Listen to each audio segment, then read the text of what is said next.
Bhagavad Gita reels start చేసి 6 months అవుతుంది, కానీ నాకు ఒక్క అసలు వ్యూసే రావట్లేవు వీడియోకి. అసలు నేను చేస్తున్నది కరెక్టేనా లేకపోతే రాంగా నాకైతే ఏం అర్థం కావట్లేదు. అసలు వ్యూస్ రావట్లేవు కదా, నేను ఆపేయాలా లేకపోతే కంటిన్యూ చేయాలా నాకు అర్థం కావట్లేదు. కానీ నాకు ఒక సొల్యూషన్ దొరికింది. భగవద్గీత చాప్టర్ 2 శ్లోక్ నంబర్ 48లో శ్రీకృష్ణుడు ఇలా చెబుతున్నాడు, ఓ పార్థ, నువ్వు పని మీదనే దృష్టి పెట్టు, నీ కర్తవ్యం మీదనే దృష్టి పెట్టు, నువ్వు ఫలితాల గురించి ఆలోచించకు. ఫలితాలు వచ్చినా కూడా నువ్వు ఎప్పుడు ఒకేలా ఉండాలి, నీ మనసు ఎప్పుడు స్థిరంగా ఉండాలి. మన జీవితంలో కూడా మనము గెలిచినా ఓడినా, మనకు ఎన్ని వ్యూస్ వచ్చినా, మిలియన్ వ్యూస్ వచ్చినా, 0 వ్యూస్ వచ్చినా, మన దృష్టి అనేది కేవలం మన మనసు అనేది స్థిరంగా ఉండాలి.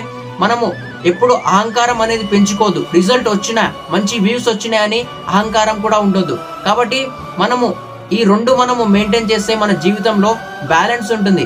ఎప్పుడు వ్యూస్ తక్కువ వచ్చినా, వ్యూస్ ఎక్కువ వచ్చినా ఒకేలా ఉండాలి. ఇదే మనకు భగవద్గీత చెప్తుంది. హరే కృష్ణ.